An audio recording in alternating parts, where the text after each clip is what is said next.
Nah, halo guys. Jadi pada kali ini aku pengen jelasin soal integrasi front end dan back end. Ya kalau di video pertama aku kemarin, aku kan ada bikin video penjelasan soal back end kan. Itu karena aku disuruh Binus Computer Club aja sih untuk ngebikin penjelasan soal apa yang aku ajarin selama 6 pertemuan. Jadi karena ya aku pengen bacot aja sih dan spontan-spontan aja. Ya ini have fun lah bagi aku. Ini bukan sebuah aku pengen jadi YouTuber, pengen terkenal, bodo amat. Aku pengen bacot aja. Jadi ada teman aku nanya, ya teman aku dia itu jurusan AI kan. Dia pengen vibe coding dan segala macamnya. Nah, dia tuh belum kenal sama web development gimana sih. Dia minta aku roadmap. Ya, aku langsung jelasin aja sesimpel mungkin front end, back end gimana. Dan ya untungnya dia ngerti sih, dia langsung ngerti. Jadi aku pengen ngejelasin ulang aja front end dan back end. Dan ya terutama integrasinya sih. Karena kalau kalian tahu, sekarang itu terkenal namanya vibe coding kan. Tapi kalau vibe coding itu sebenarnya mostly dia cuma bikin cangkangnya doang. Cangkang front end-nya doang. Misalnya deh, gua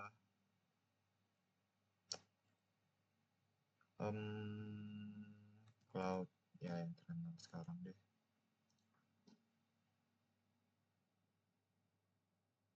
Wait.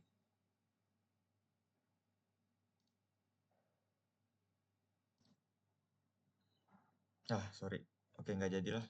Eh, pakai Gemini aja misalnya. Nah, misalkan orang tuh sekarang taunya pakai AI bisa bikin website langsung. Tapi sebenarnya yang dibuat website yang dibuat oleh AI itu mostly hanya tampilan begini kan. Kalian tahu bahwa website itu ya kayak gini-gini aja gitu. Ada tampilannya begini. Nah, tapi kalau kalian jadi web developer, kan harus tahulah dengan yang namanya back end. Kalau ini semua, ini front end yang montah, cuma front end doang. Nah, aku udah kemarin udah jelasin sih back end gimana. Aku jelasin ulang aja. Jadi ya kalau kalian lihat di sini, front end itu nyediain tampilannya dan si back end itu nyediain data yang kemudian front end kemas sedemikian rupa lah agar enak dilihat gitu. Ya intinya kurang lebih begitu-gitu aja sih. Si front end nampilin, si back end ngasih data atau ngelola data gitu. Nah, kalau kita ngomongin data selalu data kan. Itu hubungannya dengan database atau secara awamnya kalian bisa anggap itu sebagai Excel. Kalian pasti tahu Excel kan? Microsoft Excel. Ya singkatnya itu cuma untuk ya kalian simpan data aja, data apapun dalam bentuk table. Nah, kalau database ya kurang lebih begitu. Terutama yang MySQL. Jadi pertama ya kalian perlu tahu dulu front end itu ya intinya HTML, CSS, JavaScript. Udah intinya 3 itu. Kalau ada tools-tools lain, framework lain, itu semua hanya versi modernnya yang ngebungkus HTML, CSS, JS. Atau misalkan aku bilang, ya itu mempermudah kalian dalam menggunakannya aja lah. Tapi intinya semuanya 3 ini. Nah, misalnya kita ada website, kita contoh buka website apa lah ya. Misalnya aku pakai contoh ini nih.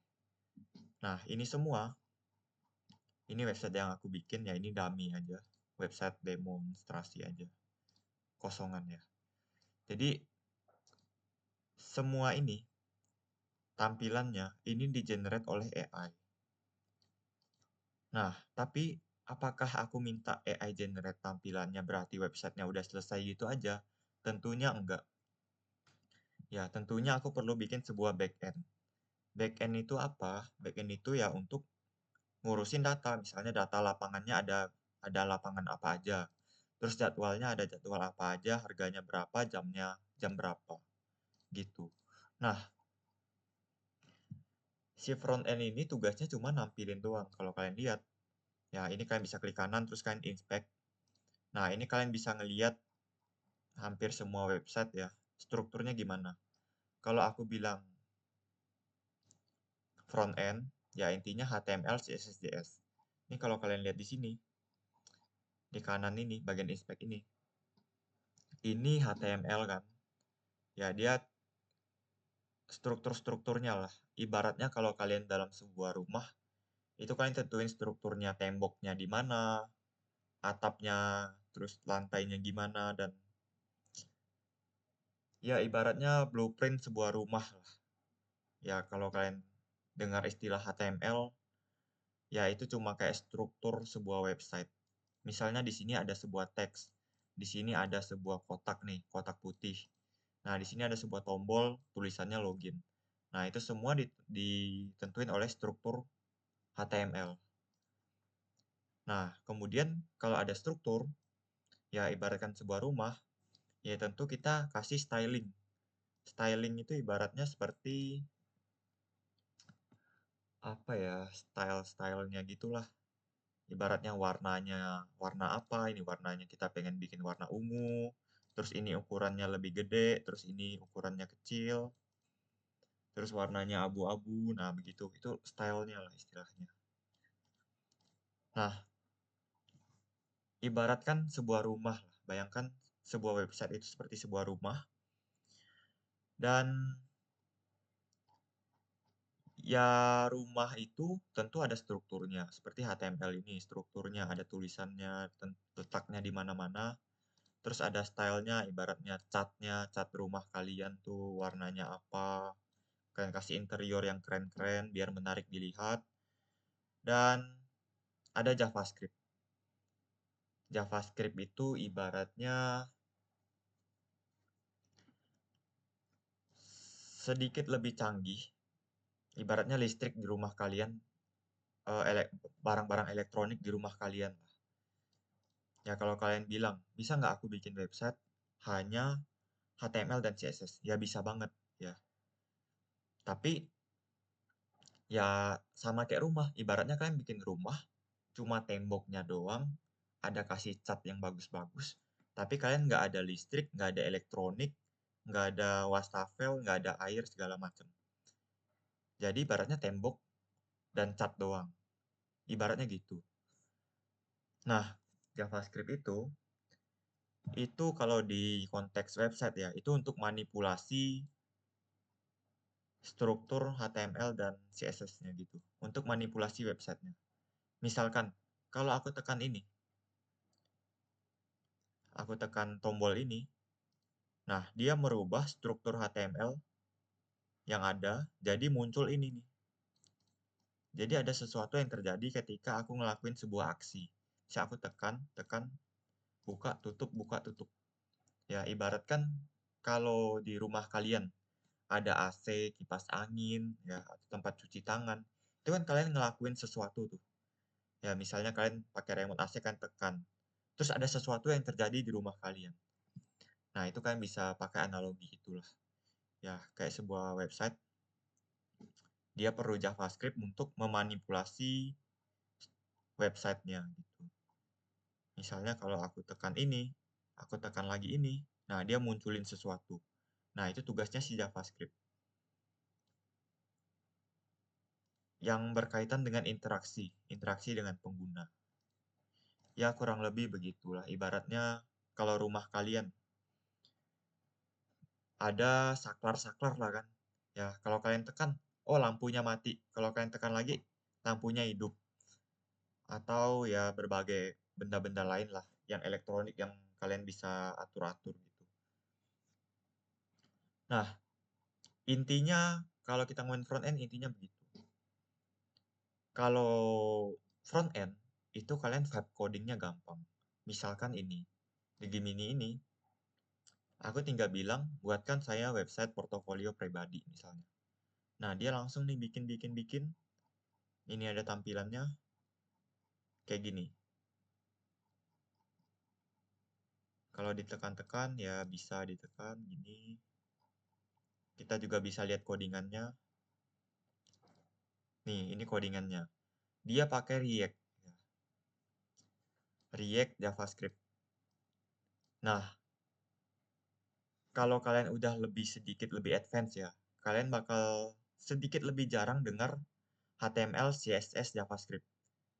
Tapi dia udah pakai versi tools-toolsnya. Jadi, misalnya React ini. Nah, ini salah satu yang paling terkenal. Ini tools atau library ya, atau framework. Bukan framework sih, library sih. Ya, ini sesuatu yang kalian pakai untuk ngebikin sebuah front end yang isinya HTML, CSS, JavaScript, tapi kalian bikinnya jadi lebih gampang. Gimana ya kejelasinnya? Ibaratnya, ya dia ngebungkus itulah istilahnya. Nge-automasi banyak hal. Jadi kalian ketika nge-develop sebuah website front end, kalian jadi lebih gampang lah, lebih mudah. Karena dia nyediain banyak tools-tools untuk kalian pakai. Lebih canggih lah istilahnya. Aku bisa pakai analogi apa ya? Hmm,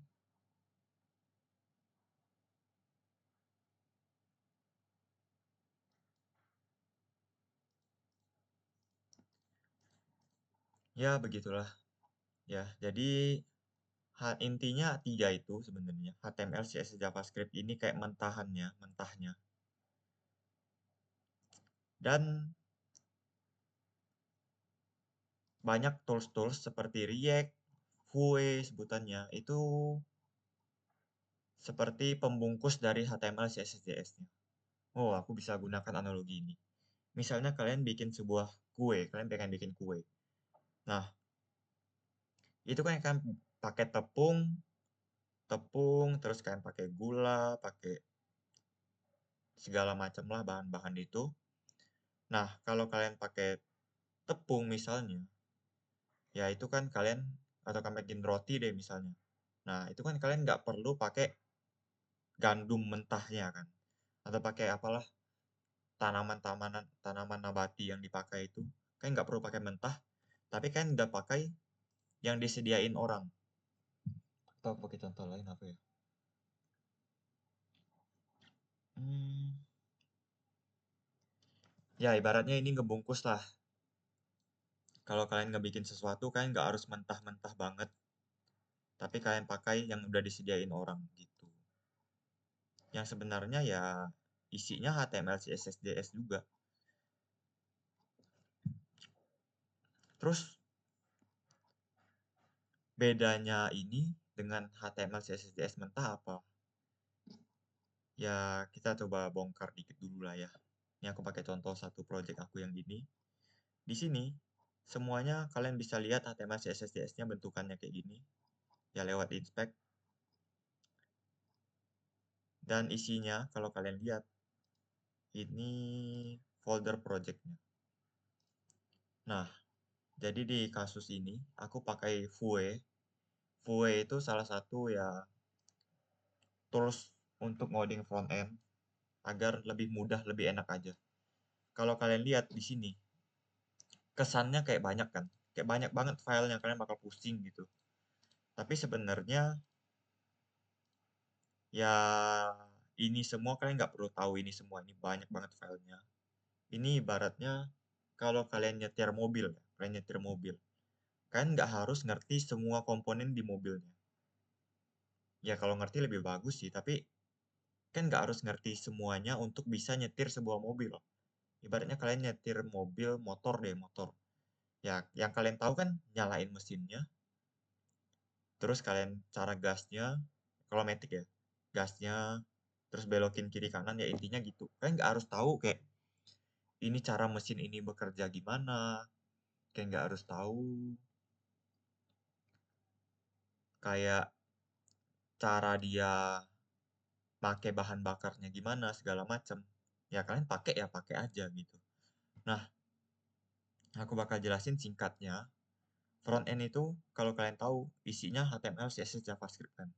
Kalau di sini, ini pertama ada namanya root.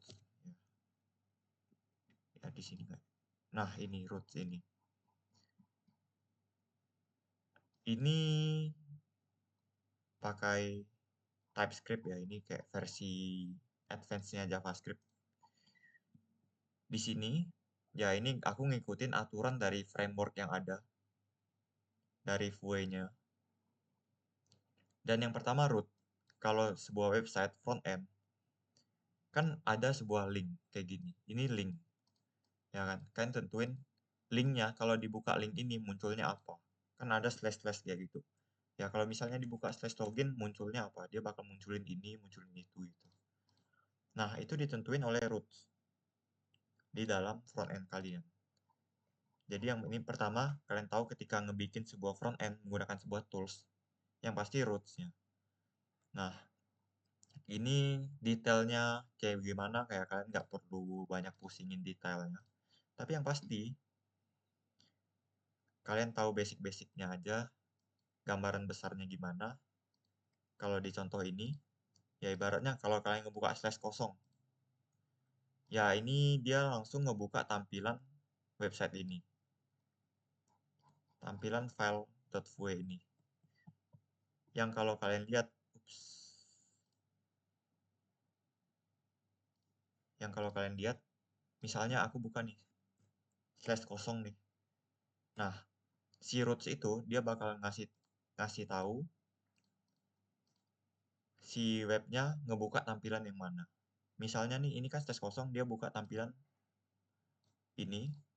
Ya kalau kita lihat, di sini, di sini. Nih di roots-nya. Di roots-nya dia ada nentuin nih. Kalau slash kosong, dia ngebuka sebuah file ini, file landing.vue ini. Nah, isinya adalah ini, isinya HTML. Ini semuanya HTML. Yang di dalamnya ada kelas, kelas ini kayak CSS-nya, style-nya. Dan di bawahnya ada JavaScript-nya. Ups, ini panjang banget ya.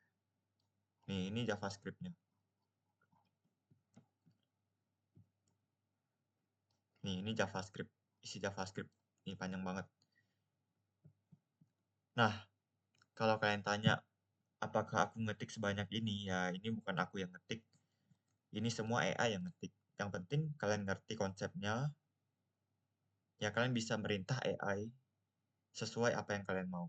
Dan misalnya kalau kalian nggak ngerti gambaran besarnya, nggak ngerti dasarnya, ya kalian akan bingung kan mau prompt-nya gimana, mau minta dia ngapain, apakah yang dia bikin benar atau enggak. Nah, makanya aku nggak terlalu gimana mendalami teknis ya. Lebih tepatnya kalau aku ngajarin orang, ya aku nggak bakal ngajarin teknisnya, tapi gambaran besarnya aja. Sisanya kita udah modern, kita ngandalin AI. Nah, kenapa zaman sekarang pakai framework, kenapa nggak pakai HTML, CSS, JS-nya lagi secara mentah? Alasannya adalah ya biar kita lebih mudah. Kita dikasih alat nih. Misalnya kalau kita manual, kita mau nebang pohon nih. Analoginya nebang pohon pakai gergaji. Tapi sekarang udah ada gergaji mesin yang dibuatin orang gitu, pakai teknologi gimana-gimana. Ya kita pakai gergaji mesin lah ya. Meskipun tujuannya sama, sama-sama nebang pohon, sama-sama pakai benda tajam, ya tapi udah diselipin teknologi-teknologi agar kita lebih mudah gitu ngerjain hal. Nah, sama kayak di Vue ini isinya HTML juga, di dalamnya CSS juga, di dalamnya JavaScript juga. Bedanya adalah dia udah nyediain aku tools-tools yang bisa aku pakai. Misalnya nih, banyak import-import nih. Nah, import-import ini ya berbagai tools lah yang bisa kita pakai. Kita tinggal import bikinan orang, kita tinggal pakai. Kita nggak perlu buat manual dari mentah dari nol. Jadi proses kita bikin tuh lebih cepat gitu. Ya ibaratnya kalian main HP. Ya kalian kan nggak perlu ngebikin HP-nya dari nol. Ya aku tinggal pakai aja buatan orang gitu. Buatan merek-merek yang udah orang bikin. Ibaratnya gitu. Tapi konsepnya intinya sama kok. HTML, CSS, JS. Nah, front end itu gitu.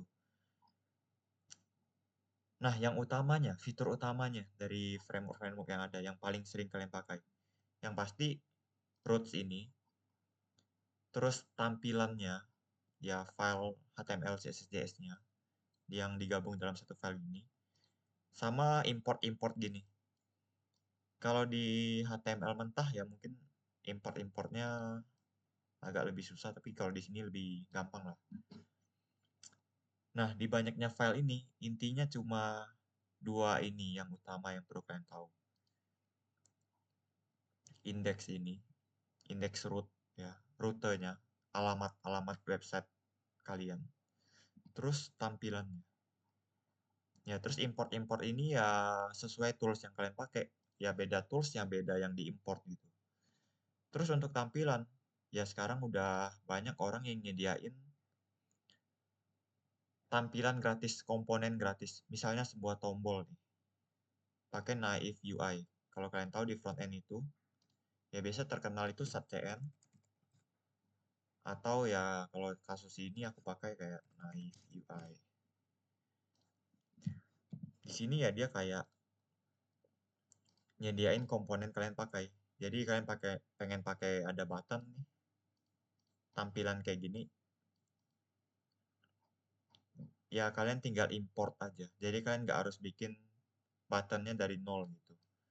Ya kalau buttonnya dari nol kalian bikin, ya kalian harus bikin ada kotak dulu, ada tulisannya, terus ada warnanya, ukurannya berapa, ya jarak antara sudut dengan teksnya berapa gitu. Nah itu kan manual banget. Tapi kalau kalian pakai import punya orang, ya kalian tinggal pakai aja gitu. Itulah kelebihan kalau kalian pakai tools-tools kayak Vue ini. Jadi di sini ada banyak ya, ada card, ada misalkan checkbox gini, date picker, ya kayak gini-gini. Ya dia udah nyediain, jadi kita tinggal pakai aja. Itu kelebihannya kalau kalian pakai tools. Ya biasa pakai React atau Vue. Nah itu untuk front end ya. Kalau misalnya kalian pengen bikin website nih, mulai vibe coding nih. Ya kayak gini. Nah kalian jangan langsung kayak ngerasa jadi manusia goa gitu. Sebenarnya ini isinya HTML, CSS, JS yang isinya import-import aja gitu. Terus di sini ya JavaScript. Ya ibaratnya tools-tools yang udah dia pakai lah. Dia sediakan.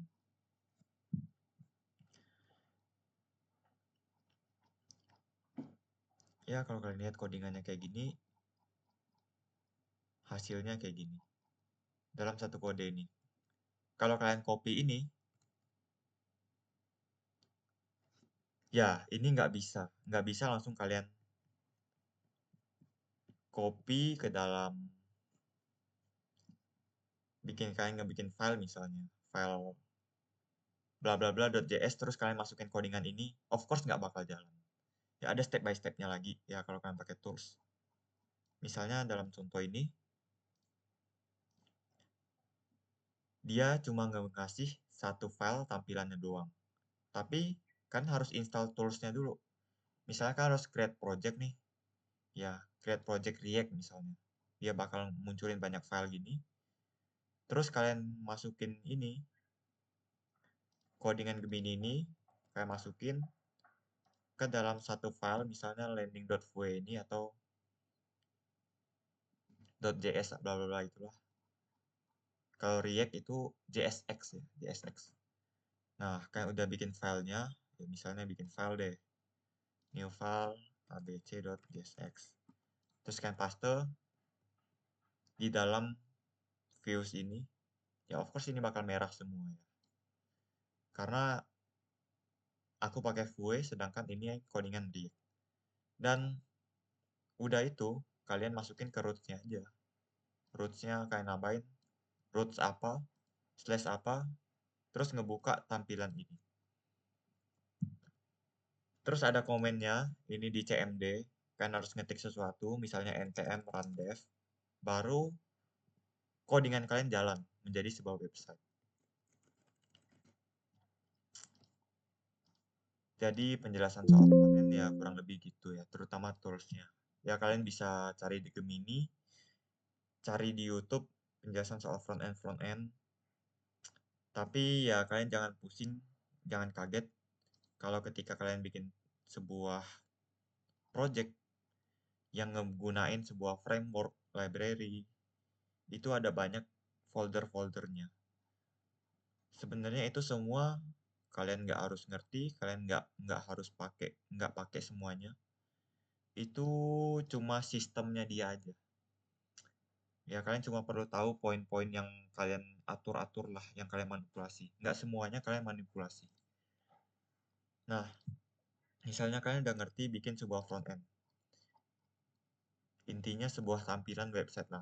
Ya misalnya website ini deh. Ya kalian bisa bongkar ini HTML-nya, inspect. Semua ini, ups. Ya ini semua ada struktur-strukturnya. Misalnya kotak ini nih, kotak ini, satu kotak ini. Isinya ada berbagai tombol-tombol ini, tombol-tombol nih, atau link lah istilahnya. Nah, di sini ada style-stylenya, tulisannya apa. Nah, ini nih, misalnya ini strukturnya juga nih. Di sini ada ukuran-ukurannya, dia tentuin jarak-jarak spasinya. Terus di sini dia kasih jarak di bawahnya ada berapa pixel, padding-paddingnya lah istilahnya. Ya kalau kalian lihat, ya ini semua struktur. Struktur yang dikasih style. Dikasih style, terus dikasih JavaScript.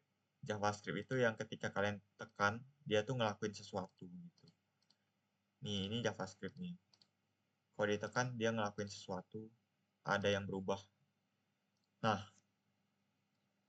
apakah kalian harus bisa ngoding ini semua? Jawabannya enggak. Ya, semua website aku, ini semua, codingannya itu dibikin AI.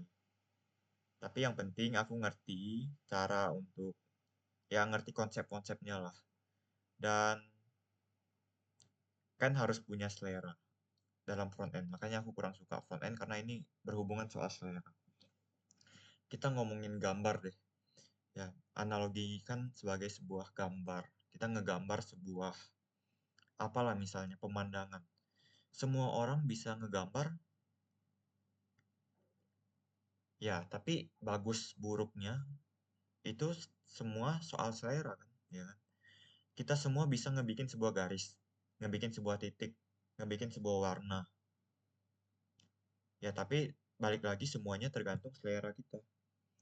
Ya, ada beberapa kayak orang yang punya selera buruk ya. Kalau kalian tahu selera boomer-boomer gitu, poster-poster boomer. Nah, itu kalian lihatnya misalnya kurang cocok dengan kalian. Nah, itu semua tergantung selera kan. Kita bisa bikin misalnya pemandangan, tapi pemandangan itu bagus atau buruk, ya itu kan perspektif masing-masing ya. Dan itu semua soal kreativitas. Makanya front end itu sedikit sulit lah menurut aku ya. Atau sedikit ngomongin soal kreativitas. Aku bisa kok bikin sebuah tulisan di HTML, bisa bikin sebuah button, bisa bikin sebuah tombol-tombol gini, ketik sendiri. Tapi yang aku nggak bisa adalah bikin ini terlihat semenarik mungkin. Ibaratnya kalian seorang arsitek sebuah rumah, ya. Rumahnya dia cuma nentuin, aku pengen bikin rumah ada 4 ruangan. Udah, gitu. Nah, bagus buruknya rumah itu ya tergantung interiornya, tergantung desain-desainnya, dan itu semua kreatif-kreatif lah. Jadi, apa yang kalian pelajari front end itu perlu waktu panjang, bukan cuma soal ngodingnya, tapi untuk melatih selera seni kalian. Ya, jadi kalian kayak punya sense seni yang bagus ya. Ibaratnya ini semua ya kalau aku ngoding sendiri nggak mungkin secantik ini. Ya, tampilannya sekeren ini. Ya mungkin-mungkin aja sih, tapi itu bakal ngabisin banyak waktu dan nggak pasti juga. Ya, intinya gitu. Kalau front end itu mostly ngomongin soal kreativitas. Gimana kalian merangkai sebuah desain yang bagus, yang enak dilihat, yang orang-orang tuh suka. Itu bukan sekedar kalian bikin sebuah HTML, CSS, JS, terus udah. Ya, bukan sekedar soal fungsinya oke, tapi soal desainnya bagus.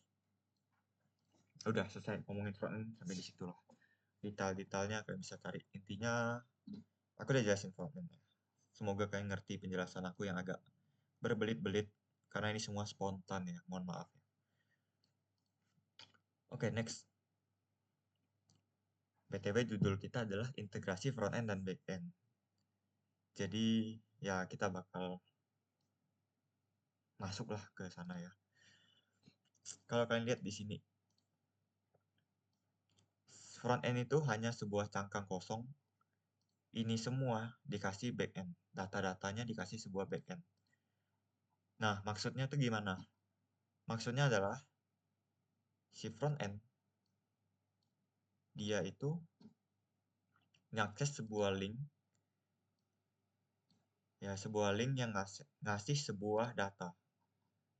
Ya, linknya kita bisa buka ini, link API, ibaratnya alamatnya lah. Kalau aku buka ngasih data ini kan. Ngasih data ini yang kemudian si front end ngambil datanya, nyimpan di sebuah variabel, lalu dia tampilin sedemikian rupa gitu. Dari yang mentahan kayak gini, data mentah kayak gini, ya kita nggak mungkin ngasih orang baca kayak gini kan. Jadi si front end tugasnya ya nampilin secantik mungkin lah. Intinya gitu.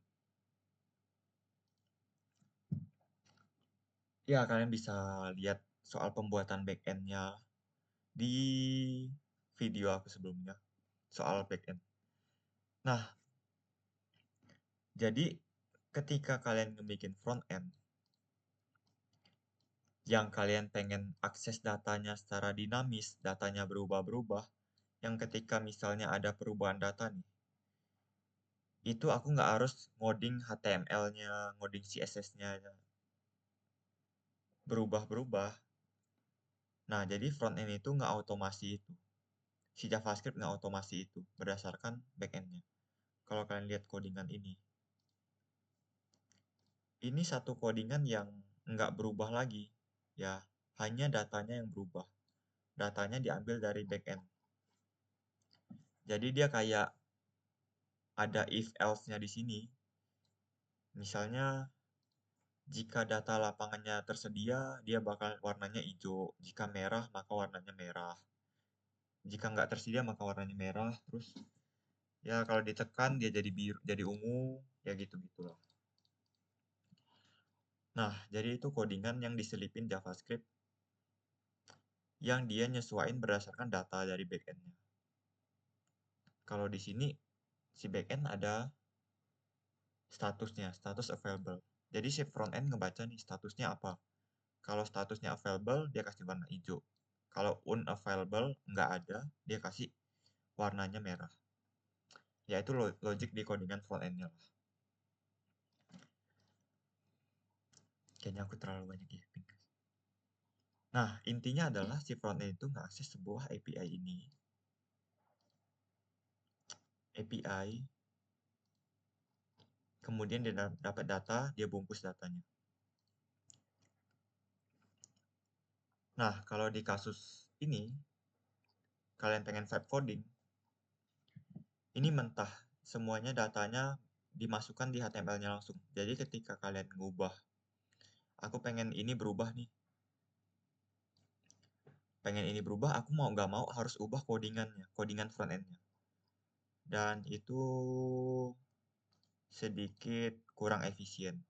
Makanya ada istilahnya Content Management System, kayak CMS itu, kayak gini. Jadi website ini, dia ada Content Management System-nya. Ada sebuah website yang khusus ngatur data-data di website ini.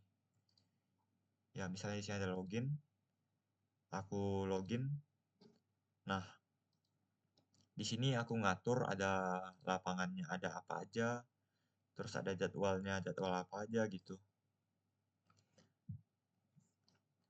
Inilah kalau kalian jadi web development, kalian bakal ketemu istilah dashboard ini. Dashboard untuk kelola data. Dan ini kalian of course nggak bisa vibe coding. Bisa sih, tapi kalian harus tahu petanya dulu. Dan kalian harus satu-satu. Kalian harus vibe coding di back end-nya dulu, baru kalian vibe coding di front end-nya. Nah, kalau kalian udah ngerti bikin sebuah back end, bikin sebuah API, terus integrasi front end-nya ya sesederhana kalian manggil aja. Misalnya aku refresh ini, dia manggil data, manggil API-nya, terus didapetin datanya, terus dia tampilin ke dalam bentuk tabelnya. Dia simpan ke dalam variabel. Terus ya tambah data. Nah, di sini ya dia panggil alamat untuk nambahin data, ya API-nya. Terus dia kirim data yang pengen ditambahin apa, terus dia dapat respons berhasil. Nah, di sini langsung berubah nih data di sini. Ini dinamis, yang disebut website dinamis. Jadi datanya berubah sesuai backend. Dan ya kalau kalian udah vibe coding sebuah backend-nya, ya kalian front end-nya sesimpel kalian tinggal manggil-manggil API ini. Jadi kalau di website ini, ya kita lihat dulu deh. Di sini harusnya ada muncul lapangan namanya A nih di sini. Wait. Di sini kenapa belum ada? Mungkin jadwalnya belum ada ya. Ya beginilah. Oke, simpan. Terus refresh. Nah, di sini udah muncul nih. Satu lapangan baru. Tanpa aku ubah codingan di front end-nya. Jadi front end ini dinamis. Dia cuma ngelooping. Misalnya datanya ada 3, ya dia ngegenerate 3 kotak begini. Yang kalau ditekan ya dia nampilin datanya aja. Gitu. Jadi kalau kalian bilang front end, sebenarnya ribet-ribet, simple ribet lah, lebih simple sebenarnya.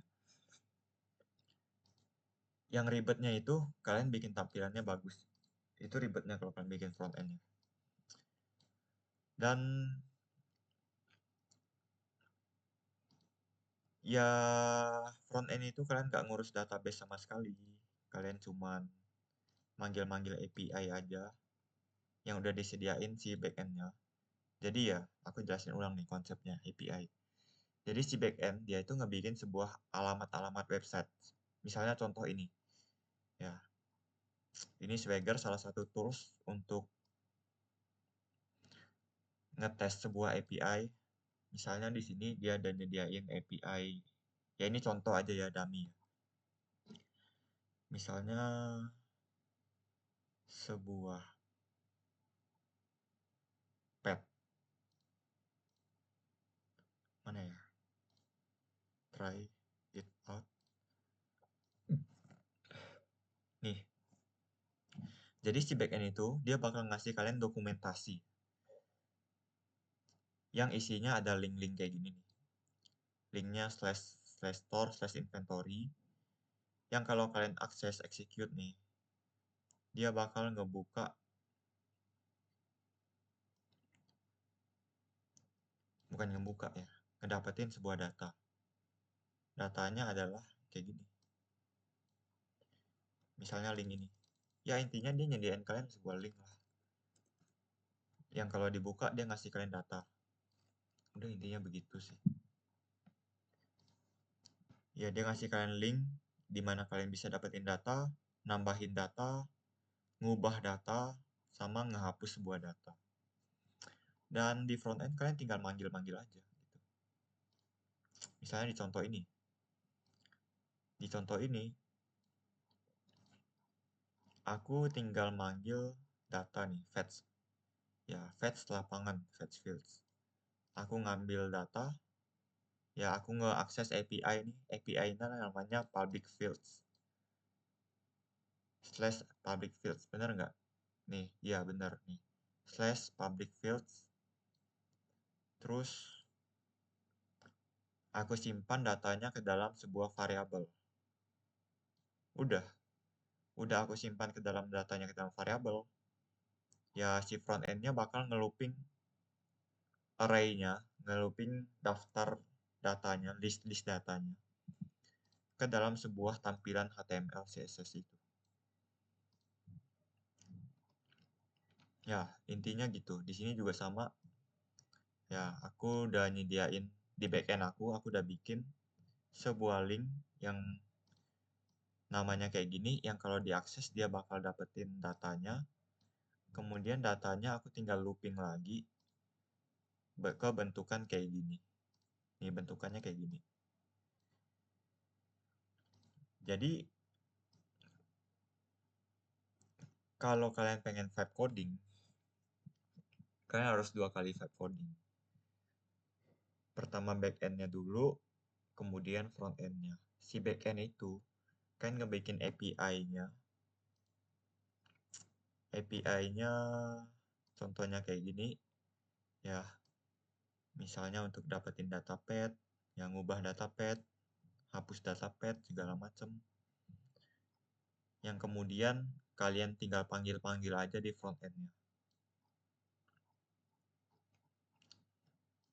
Udah, intinya gitu sih. Front end sama back end integrasinya. Aku harus jelasin gimana lagi ya? Ya intinya kalian sering-sering ngelihat inspect ini, inspect. Terus di bagian network, kalian klik network ini, kalian bisa ngelihat API-nya. Nih, kalau kalian lihat nih, dia ngebuka sebuah API namanya public fields. Kalian bisa lihat linknya di sini, di headers-nya. Kemudian dia ada response-nya. Nah, response ini kalian simpan dalam bentuk array, ya objek, ya variabel lah gitu. Nah, dari variabel ini ya kalian bisa dapetin data-datanya. Misalnya data field name-nya apa, terus schedules-nya ada apa aja. Yang kemudian kalian looping di front end kalian. Terus, udah gitu aja ya penjelasan soal front end dan back end. Kayaknya aku terlalu simple deh jelasin. Ya, misalnya kalian pengen vibe coding deh. Yang pertama kalian lakuin, kalian harus nentuin dulu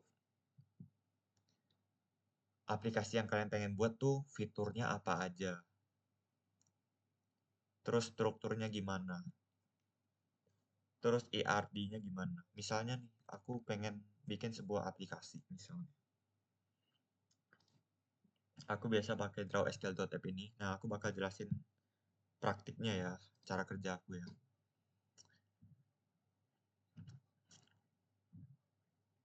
Nih, aku bikin dulu misalnya sewa lapangan ini. Nah, di sini aku tentuin dulu, aku perlu ada table apa aja. Ini ibaratnya aku ngebikin struktur Excel. Sebuah Excel, kan ada table-table tuh. Jadi ada table user, ada table customer, table lapangannya, dan datanya kolomnya ada apa aja. Intinya gitu deh. Nah, udah aku tentuin ini kayak blueprint dari back-end-nya. Jadi aku perlu data apa aja untuk aku ngebikin aplikasi aku. Misal aku perlu data user. Di user aku perlu ada name, ada password, ada role. Aku perlu data customer. Terus ada data lapangannya, data bookingnya gitu.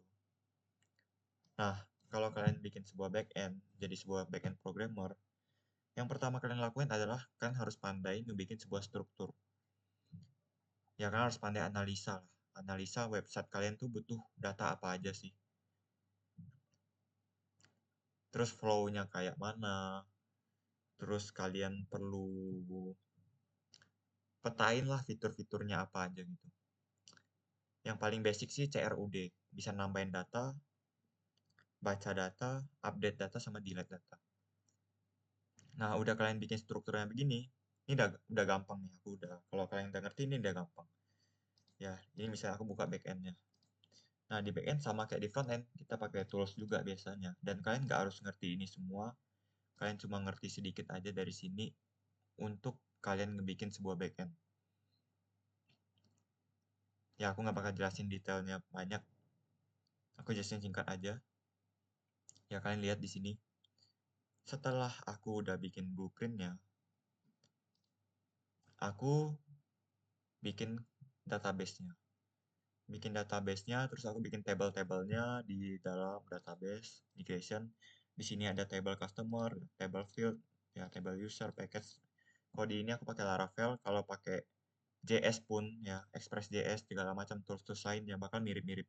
Yang pertama kalian bikin strukturnya dulu. Ya di sini aku tinggal kasih screenshot ini ke AI-nya, ke AI, terus aku suruh dia bikin migrations ya. Dia suruh bikin codingan-codingan ini. Nah, simple kan?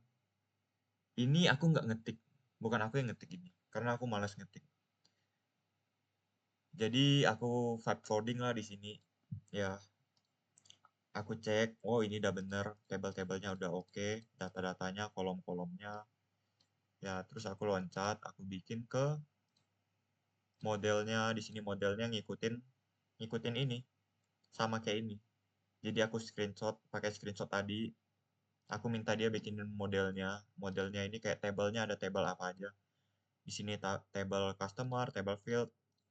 Ya ini kalian bisa bilang ini sama kayak kalian bikin Microsoft Excel terus kalian simpan data.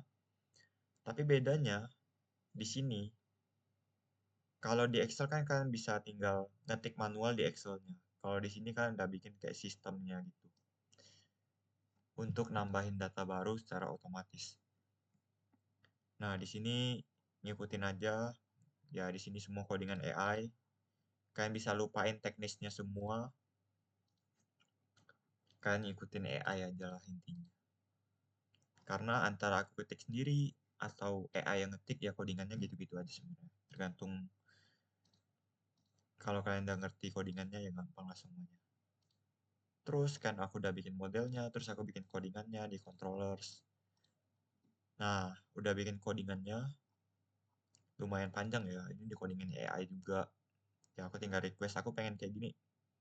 Oke, buatin codingannya. Nah, udah buatin codingannya, aku bikin link API-nya. Kalau kalian lihat di sini, yang public ada di sini. Nih, public fields misalnya. Ini kan sebuah link, aku bikin link API namanya public fields yang kalau diakses dia ngejalanin sebuah link function ini. Nah, dia jalanin function ini. Dia jalanin sedemikian rupa nih, ya lumayan kompleks ya kasus ini ya. Dia cek lapangannya, ambil data lapangannya lah ya istilahnya. Terus dia rangkai sedemikian rupa, baru dia lempar ke bentuk JSON tadi. Jadi si backend ini dia ngambil dari database-nya, atau ya kalian sebutlah dari Microsoft Excel-nya, sejenis Microsoft Excel-nya. Terus dia rangkai sedemikian rupa, terus dia lempar responsnya. Ya jadilah bentuk ini. Ya, jadi dari database si backend codingan ini, ya codingan yang panjang ini, dia jadi bentuk kayak gini, baru dia lempar ke si front end-nya. Nah, si front end ini ngambil ini, dia simpan ke variabel, terus dia rangkai ke bentuk tampilan yang enak dilihat, terus udah gitu intinya. Nah, intinya backend adalah begitu. Jadi setelah kalian bikin backend, intinya API ini kan harus siapin API ini. Ya ini semua API ini. Ini semua link. Yang kalau diakses dia bakal ngasih sesuatu, ngelakuin sesuatu. Dan ini sesuatu yang dipanggil si backend, si frontend dipanggil si frontend. Jadi si frontend dia tuh nggak peduli gitu. Si frontend ini dia nggak peduli ya codingan backendnya kayak mana, database-nya kayak mana. Jadi si frontend ini intinya gue panggil link API ini, gue panggil sebuah link. Intinya backend ngasih gua data. Nah, udah dia ngasih data, terus dia lihat bentuknya. Oh, bentuknya kayak gini nih. Oke, gua nyimpan ke variabel, terus gua rangkai jadi bentuk tampilan kayak gini. Ini jadi variabel-variabel objek nih. Ya, intinya begitu. Nah, integrasinya sebenarnya gitu sih. Udah berapa lama ya?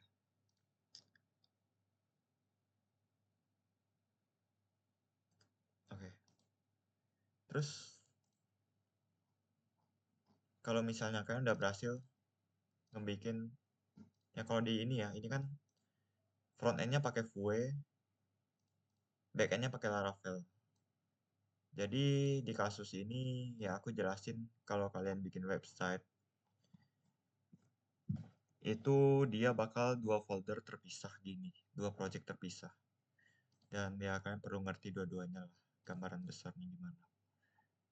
Yang si backend dia nyediain API, yang kalau API-nya diakses, dia bakal ngelakuin sesuatu terhadap database-nya, terus dia ngelempar data. Si front end dia ngambil data yang dilempar, terus dia rangkai sedemikian rupa jadi sebuah tampilan yang enak dilihat. Ya intinya gitu. Nah, tapi ada satu tips yang bukan tips sih. Ini hubungan antara front end dan back end yang perlu kalian tahu. Itu adalah token gitu. Jadi aku bakal jelasin soal token. Jadi di front end ini, kalau kalian tahu di sini kan ada login-login gini kan. Nah, gimana cara dia tahu aku udah login atau belum? Misalnya aku buka ini. Aku buka di incognito dengan link yang sama, door. Nih, dia lempar aku ke login. Dia tahu kalau aku belum login di website ini. Nah, cara dia tahu itu gimana? Jadi, ketika aku login nih, misalnya aku login. Nih, aku di sini ada API untuk login. Terus aku lempar nih username-nya, terus password-nya, ya kan? Terus aku dapat sebuah token. Nah, token ini disimpan ke application local storage. Nih, local storage ini. Jadi di Chrome ini nih, di website ini, ketika aku buka ulang nih, aku refresh, aku nggak perlu login lagi. Dan itu terjadi di hampir semua website. Jadi misalnya kalian buka Facebook, kan nggak perlu login lagi kan. Sebenarnya dia udah nyimpan data login kalian tuh di storage-nya. Di local storage ini, dia nyimpan token kalian, ya ibaratnya kartu identitas kalian lah. Kayak akses card untuk kalian masuk ke hotel gitu misalnya. Cuman dia ada kasih akses card. Yang pertama dia ngecek akses card kalian tuh asli atau bukan. Terus akses card ini ada identitasnya. Misalnya kalian cuma bisa akses ruangan 100 misalnya. Ya, kalian nggak bisa akses ruangan 101, 102. Jadi itulah token ini. Jadi kalau kalian ngeintegrasiin front end dan back end kan pertama harus tahu token ini sih. Nggak pertama sih. Tapi ini krusial lah. Nah, udah kalian tahu token ini, terus ya kalian akan selalu pakai token ini ketika kalian panggil sebuah data.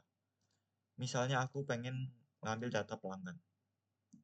Nih, ketika aku manggil data pelanggan, customer, di sini ada API-nya, ya kan? Ini aku bisa buka karena aku udah login, gitu. Tapi misalkan aku belum login, dia bakal kasih error. Nah, cara dia tahu ya ketika aku ngakses data ini, aku harus selipin sebuah akses token. Inilah dia akses token aku, yang aku dapat dari login tadi. Aku harus selipin ini untuk bukti bahwa aku udah login, dan aku berhak untuk mengakses data ini. Ya kalau misalnya kalian buka Facebook dengan link yang sama, dia bisa nampilin berbeda-beda, misalnya antar user gitu. Misalnya user A ketika dia buka Facebook, Meskipun linknya sama, tapi data yang dia dapat bakal beda. Kenapa? Karena dia ada tokennya. Token untuk nunjukin identitas. Nah, kemudian dari Facebooknya, dia ngebaca identitasnya. Baru dia nyesuaiin sama usernya, data yang dia dapatkan. Gitu. Nah, terus ini hubungannya dengan security. Untuk hubungannya dengan keamanan. Jadi kalian nggak boleh akses token kalian tuh kesebar. Jadi ada beberapa kasus ya, misalnya orang dihack gitu. Dihack karena tokennya diambil. Jadi misalnya aku pengen ngehack orang, ya anggaplah orang pengen ngehack aku lah gitu. Ya dia nggak tahu login, username sama password aku apa. Tapi bermodalkan token ini, dia bisa beraksi seolah-olah dia adalah aku gitu. Misalnya kunci rumah kalian deh. Ya, kunci rumah ini menandakan bahwa kalian punya akses untuk masuk ke rumah itu. Ya, tapi misalkan kunci itu diambil sama orang lain, ya dia kan nggak tahu dia beneran yang punya rumah atau bukan. Intinya dia bawa kunci, berarti dia boleh akses. Intinya gitu. Jadi token ini ya ini harus sedikit hati-hati ya. Dan aku nunjukin ini ya nggak masalah karena ini website dummy doang. Jadi kalau website ini di-hack, ya gua nggak peduli juga sebenarnya. Terus ya dia bakal ngasih data lah intinya. Kalau disertain token. Kalau nggak disertain token, ya dia bakal sesuai aturan dari backend lah. Kalau backend ngebolehin, ya boleh. Kalau backend yang ngatur, yang boleh dapat datanya cuma boleh orang yang punya token akses ini. Ya kalau nggak punya dia bakal ngasih error gitu. Nah, intinya itu soal token-tokenan ya. Jadi misalnya kalian udah bikin backend nih. Kalian bingung. Aku udah login, tapi kok aku masih nggak bisa akses datanya? Ya, kemungkinan satu, kalian ketika mengakses datanya, kalian nggak sertain akses token ini. Jadi gitu. Dan di front end ini, dalam kasus ini ya, Axios ini aku pakai tools namanya Axios, yang ketika dia manggil sebuah link API, dia itu bisa otomatis nyelipin data token itu. Jadi aku nggak harus, ya kecuali kalau aku manual ya aku harus nyelipin data tokennya. Tapi karena aku udah pakai di sini harusnya di main. Nah, di sini ada Axios Interceptor ini. Ini Axios Default Headers. Jadi aku nyelipin data token aku setiap kali aku manggil si Axios ini. Setiap kali aku akses sebuah API lewat si Axios ini, dia bakal nyelipin token. Tokennya ya dia dapetin dari local storage ini tadi. Ya, kalau misalnya aku hilangin ini, ya aku hilangin. Set, aku refresh. Door. Nah, si front end ini pertama dia ngebaca tokennya. Tokennya ada atau enggak? Kalau tokennya nggak ada nih, di sini kan udah hilang nih token aku. Dia suruh login ulang. Lempar ke halaman login. Nah, ketika login, di sini muncul lagi nih tokennya. Baru sekarang udah bisa akses gitu. Nah, ini aku pakai bearer JWT ini yang terkenal ya, JWT token. Ya, ini kalian bisa cari tahu detailnya. Intinya ini dia ngebikin sebuah akses card lah. Secara analogi ya, bukan secara harfiah. Dia ngebikin sebuah token kayak gini. Hasil dari enkripsi ya ini biar rahasia aja sih. Yang isinya sebenarnya dia bisa dapetin datanya. Ibaratnya dia ngeacak-acakin datanya. Sebenarnya datanya tuh masih bisa dibalikin ke semulanya. Datanya bentuknya apa. Oke, udah itu semua. Aku balik lagi ke proses aku develop aplikasi misalnya. Aku udah bikin backend-nya, tadi aku udah bikin API-nya misalnya ini. Terus aku bikin front end-nya. Di sini aku bikin sebenarnya simple aja. Di sini ada kayak tampilan-tampilan aja gitu. Misalnya kita pakai customer. Ada customer.vue ini kayak halaman ini. Nah, inilah yang ditunjukkan oleh customer.vue aku ini. Ya, isinya simple karena ini aku pakai tools orang lain. Jadi aku nggak harus buat mentah panjang-panjang codingannya. Tinggal pakai aja. Dan aku tinggal lempar datanya aja. Dalam kasus ini ya kalau kalian lihat di sini ini HTML, literally HTML. Tapi HTML yang diimport dari tools orang lain. Jadi sebenarnya kalau pakai tools front end itu intinya kalian bakal import terus ya. Jadi kalau kalian ngoding sesuatu kalian tinggal import, kalian nggak harus bikin dari nol capek-capek, tinggal pakai aja. Itulah instannya kalau kalian bikin pakai tools. Jadi jangan seperti orang yang perfeksionis pengen ngoding mentah ya. Ibaratnya kalau kalian main HP, masa kalian harus ngebikin HP-nya sendiri? Ya kalian main ya pakai aja bikinan orang gitu. Intinya kalau kalian lihat di sini import ya, buttonnya import, jadi aku nggak harus bikin button HTML button lagi. Aku tinggal pakai aja button orang yang orang bikin. Aku tinggal import, ya udah gitu. Terus ya di sini aku fetch data, aku ambil data, simpan ke dalam variabel, terus ambil datanya dari link API mana, misalnya ini dashboard/customers, ya. Terus ya udah gitu aja. Kalau kalian lihat di sini bener nggak dashboard/customers ya? Networknya gue refresh ya. Nih, dashboard/customer. Dapat datanya, di sini. Nih, dapat datanya dilempar ke table ini. Nah, terus ada metodenya ada beda-beda ya, ada get, ada post, ada put, delete. Dan kalian harus tahu kalau kita berurusan dengan gambar, kalian bentuknya payloadnya bukan JSON gini, tapi form data. Ya, aku nggak tahu kapan kalian akan kena kasus itu. Tapi kalau kalian berurusan dengan gambar ya, kalau kasus ini aku nggak ada urusan dengan gambar ini. Kalian harus pakai form data. Dan form data itu nggak bisa metodenya put. Jadi kalian harus kayak nambahin underscore put.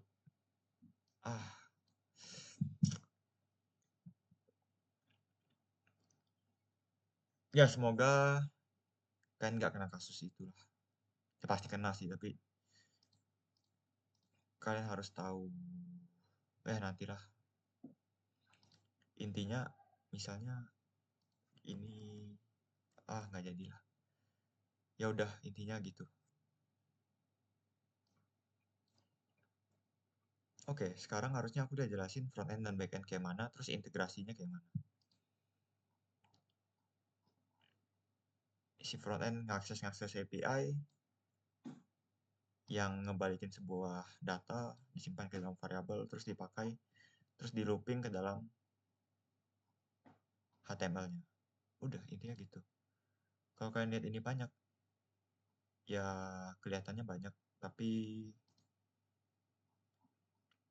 kalian harus fokus ke apa yang penting-penting aja. Sampai mana lagi ya? Ya udah deh, sampai situ aja. Mungkin next time aku bakal jelasin soal hosting sebuah aplikasi itu gimana sih. Karena semua codingan ini dijalanin itu di laptop aku pribadi. Jadi orang nggak bisa akses di websitenya dia. Karena ini lokal istilahnya. Jadi kalian harus hosting. Dan itu bayar. Ada yang gratis sih. Tapi ya aku kan jelasin next time aja deh. Ya udah sampai situ aja. Kalau ada banyak kurang ya of course banyak kurangnya, dan ya udah aja sih aku random aja. Semoga bisa membantu. Oke, thank you yang udah denger.